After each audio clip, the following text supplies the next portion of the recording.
Bismillah. Le rejeté était agenouillé entre deux plants de cartène. Il avait réussi à écraser un bulbe et il s'efforçait d'en faire pénétrer un fragment dans l'étroite fente buccale de son masque. Il le poussait de ses doigts avec une frénésie de hâte. Son corps nu, déjà très amaigri, marqué d'échymoses et de plaies, frémissait nerveusement. Je savais que je devais hurler pour signaler sa présence. Je savais que je devais me ruer sur lui et le frapper. J'avais en main ma binette. J'aurais aisément pu le contraindre à fuir à moi tout seul. Je savais aussi ce que je risquais en oubliant d'agir. Et je restais là, à le regarder voler cette nourriture à laquelle il n'avait plus droit. Je restais là, ma langue collée au palais, ma bouche refusant de s'ouvrir, enfreignant la loi, la pitié dominant mon sentiment de culpabilité. Le fragment de cartène avait franchi la fente. Le rejeté essayait de le ranger, dans la mesure où le masque étroitement ajusté lui permettait de bouger les mâchoires. La ronde tête d'acier, noire, emboîtée jusqu'au cou, s'agitait de façon grotesque. Les mouvements durent adapter les yeux de l'homme à ses fentes oculaires. Il me vit. Il se recroquevilla instinctivement en serrant son corps de ses bras, attendant les coups, et j'étais toujours incapable d'agir. Je connaissais la fin. Marsa, l'ingénieur agro-chargé de mon secteur, ne m'aimait pas. Ces derniers mois, j'avais été souvent puni, des privations de nourriture n'excédant pas 3 jours, mais suffisantes pour que je sache ce que devait ressentir cet homme. Il avait commis une faute grave, il avait été jugé et condamné au rejet. À présent, la matriarchie le recrachait comme un corps étranger. Il n'avait plus sa place nulle part, ni le droit à la moindre parcelle de nourriture. La fente buccale de son masque existait pour lui permettre de boire, afin qu'il ne meure pas trop vite. Le masque soudé à sa tête le désignait à tous comme un coupable. Quiconque le découvrait devait frapper la bête en hurlant Rejetez, rejetez, pour que d'autres viennent prendre part à la curée. Le condamné vivrait ses derniers jours dans une fuite perpétuelle, refusé partout, ne pouvant espérer nul repos, jusqu'à ce que l'épuisement l'empêche de courir une fois encore. Je n'avais jamais, comme en ce moment, compris la cruauté de cette condamnation. Pour un rejeté, la mort ne venait pas facilement. L'homme renversait la tête en arrière pour mieux adapter sa vision aux fentes oculaires. Il me regardait. L'éclat des lampes solaires se reflétait dans l'acier noir du masque. J'avais peine à imaginer un visage sous cette tête déshumanisée. Le corps nu était celui d'un homme jeune qui avait dû être très solide avant que la faim ne fasse saillir ses os. Le triangle des poils pubiens avait une teinte cuivrée. La voix qui sortit du masque, un peu étouffée, exprimait l'absolu de l'angoisse. Appelez, je ne veux plus courir. Je savais qu'il courait quand même, que la douleur l'y contraindrait. Il lui restait des forces, il n'était pas encore au bout. Ma main se serra sur ma binette. Qu'il s'en aille. Sa présence était blessante. Il mettait de la confusion dans mes pensées. Où était le juste et l'injuste? Depuis que Marsa avait pris en charge la direction des jardins dans le secteur 42-23 sud, je me posais énormément de questions sur le juste et l'injuste.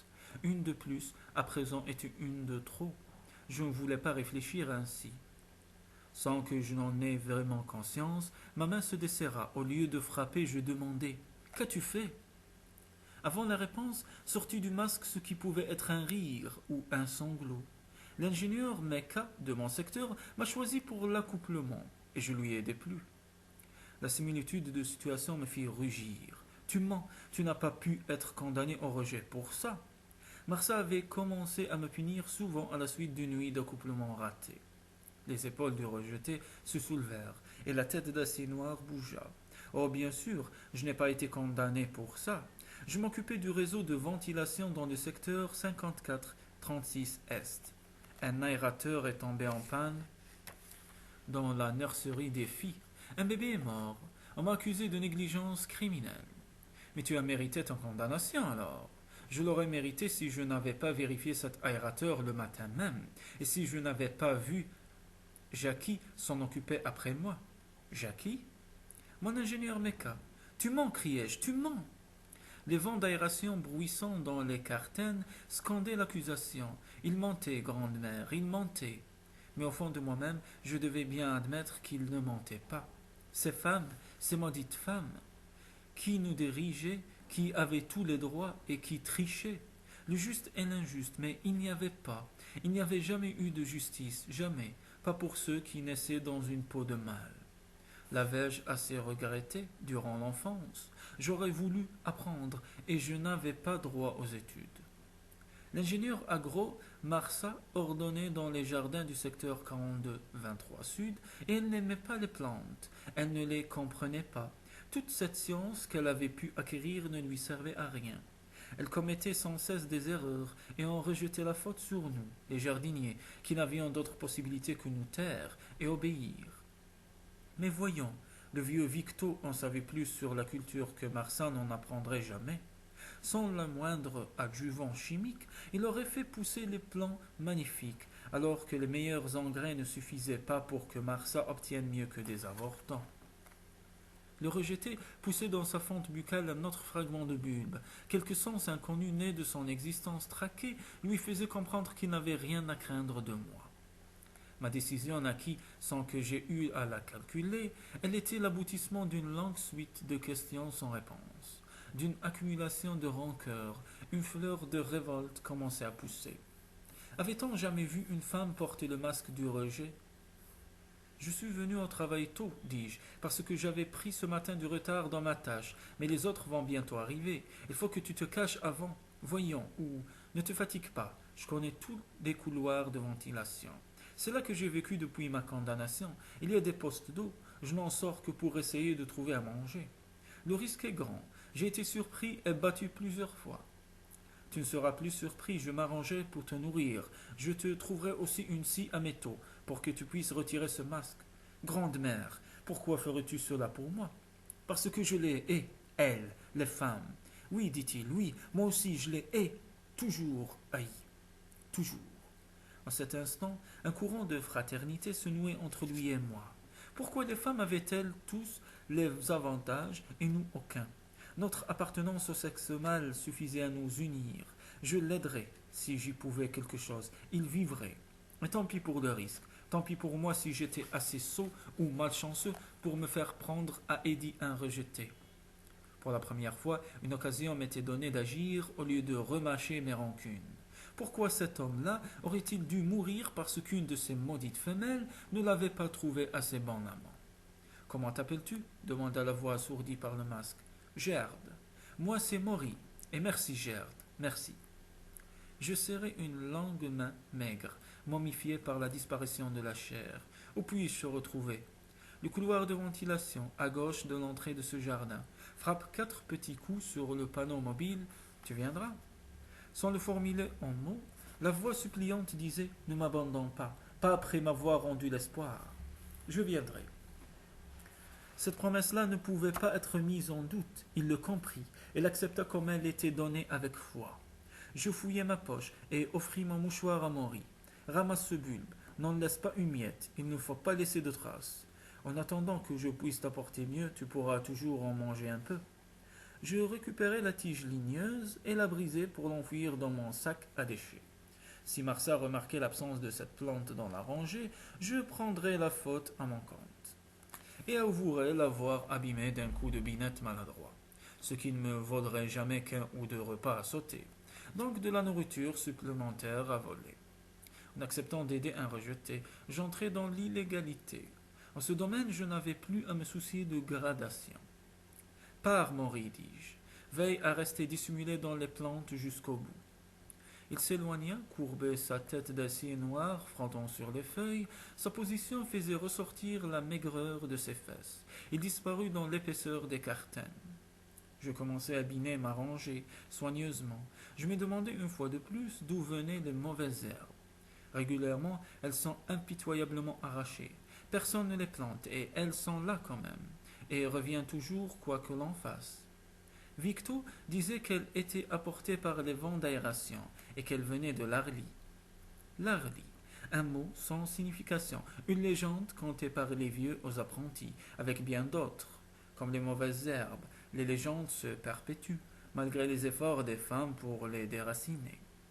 L'Arly, un lieu de délices, où hommes et femmes sont égaux et s'aiment d'amour. Même adolescent, je n'y croyais guère. J'arrivais aux limites sud du jardin. Je croisai Adol qui me sourit ironiquement. Tu n'as guère rattrapé ton retard, Gerd. Il s'en réjouissait. Entre ce Rousseau malingre et moi, il n'y avait guère d'amitié. Une âme chafouine, pour obtenir l'approbation de Marsa, Adol aurait rampé sur le ventre. On pouvait toujours compter sur lui pour des dénonciations doucereuses. Les jardiniers le détestaient et le craignaient. Je ne lui répondis pas. S'il avait su ce qui m'avait empêché de rattraper mon retard, quel plaisir il aurait pris à renseigner Marsa. Rapport fait à regret, bien sûr, uniquement dicté par une pure loyauté envers la matriarchie. La cervelle d'Adol était aussi malsaine qu'un bulbe attaqué par la chamine. En ne m'accordant pas la plus petite pause, en oubliant d'aller boire quand j'eus soif, je parvins à rattraper mon retard. J'atteignis mon quota et Marsa ne put rien dire lors de l'inspection. Elle était petite, très brune, grasse et pas jolie. Ce qu'elle possédait de mieux était une épaisse chevelure, qu'elle soignait comme une plante de qualité. Mais son corps aux jambes courtes, à la taille épaisse, au sein trop lourd, faisait que les hommes choisis pour l'accouplement ne s'en réjouissaient guère. De plus, et j'en avais fait l'expérience, elle était très exigeante. Le plaisir ne lui venait pas aisément. Elle réclamait des performances comme son dû et s'irritait vite en croyant deviner un manque d'enthousiasme. De l'avoir dessus une fois me valait une vie moins facile. J'espérais vivement qu'elle m'oublierait à l'avenir. Je ne crois pas pouvoir me dire beau. J'ai les yeux gris, les cheveux châtains et des traits trop abrupts pour présenter cette douceur de visage qui est appréciée dans la matriarchie. Il y a pourtant quelque chose dans mon allure générale qui fait que les femmes me choisissent volontiers pour l'accouplement. Je suis très loin d'en être vaniteux. Très souvent, il s'agit plus d'une corvée que d'un plaisir. Il en irait sans doute différemment si j'étais libre de répondre oui ou non suivant les cas. Je ne le suis pas, et l'amour obligatoire manque de charme. La journée de travail se terminait. Bientôt dans le jardin, les lampes solaires s'éteindraient pour le repos des plantes. Elles vivent comme nous, et comme nous, elles ont besoin de repos. En leur donnant un surcroît de lumière, on peut accélérer leur croissance, mais en ce cas, elles s'épuisent, comme un homme s'épuiserait à travailler sans répit. Je suppose que la science agronomique doit expliquer logiquement ce phénomène. Mais ce n'est pas là le genre de question qu'un jardinier peut poser à son ingénieur. Je vidai soigneusement mon sac à déchets dans le puits de récupération. Rien ne doit se perdre et tout gaspillage est un crime contre la matriarchie. Puis j'allai ranger ma binette à sa place dans le hall aux outils. Le couloir menant au réfectoire était très encombré. La foule avançait lentement, comme coule une pâte épaisse. Théode me rejoignit. Nous sommes de la même nurserie, et, ami d'enfance, il est aussi blanc qu'une graine d'avo. Et ses yeux bruns semblent toujours un peu étonnés. Il me sourit. Bonne journée, Gerd. Comme d'habitude. Eh bien, pas pour moi. Les pousses de Petra ont presque toutes crevé. Il baissa la voix pour ajouter. Trop de lumière. Victo a trinqué, bien sûr. Il ne peut jamais s'empêcher d'avertir Marsa qu'elle va faire une erreur. Je lui ai dit au moins 1001 fois de se taire, mais c'est plus fort que lui. Et comme elle déteste avoir tort, Victo ne mangera pas ce soir, ni demain. Tout est de sa faute, il a mal compris les ordres. Il n'y avait rien là que de très habituel, mais j'en ressentis une bouffée de colère. Mon optique sur le juste et l'injuste s'était totalement modifiée. Je n'en parlais pas à Théode. Nous étions très amis, mais celui qui se met hors la loi doit garder ses pensées pour lui. Je dînais en compagnie de Théode pour rattraper un soi-disant dépassement. Le quota alimentaire avait été abaissé. Je quittais le réfectoire sans avoir eu l'estomac vraiment rempli. Théode me proposa une partie de cartes, mais je prétextai la fatigue et une envie de me coucher tôt. Dans le couloir, nous croisâmes les chariots débordant de nourriture choisie qui allaient vers le réfectoire des femmes. C'est nous qui travaillons, me souffla Théode, et c'est elles qui mangent. Plaisanterie rituelle très courante entre hommes, j'y répondis très convaincu que l'ingénieur fou les emporte.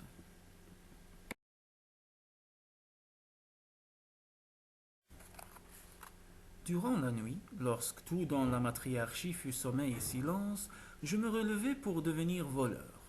Je dévissai une grille d'aération, m'introduisit dans les cuisines et remplit des boîtes de soupe et de jus de fruits. Je pensais au chalumeau qui permettrait à Maury d'aspirer par sa fente buccale. Pour que mon larcin passe inaperçu, je puisais dans les restes, et je dévorais de bon cœur 2 tranches de viande froide. J'étais entré dans l'illégalité, autant profiter de tous ces avantages. Tout de même, je ne me sentais pas aussi bien dans ma peau que je l'aurais voulu. La peur m'accompagnait, froide et silencieuse. Si je me faisais prendre, je volais une lampe dans la réserve, puis des vêtements qui attendaient le repassage à la blanchisserie. Le temps passait. Je renonçais pour ce soir à la scie à métaux. L'atelier de réparation étant trop éloigné, je m'en occuperai la nuit prochaine. Maury ouvrit le panneau dès que j'y eus frappé. Grande mère, souffla la voix étouffée par le masque. Grande mère. Je compris que Maury avait attendu dans l'angoisse, tantôt croyant que je viendrais, tantôt n'y croyant plus. Par réaction, il tremblait.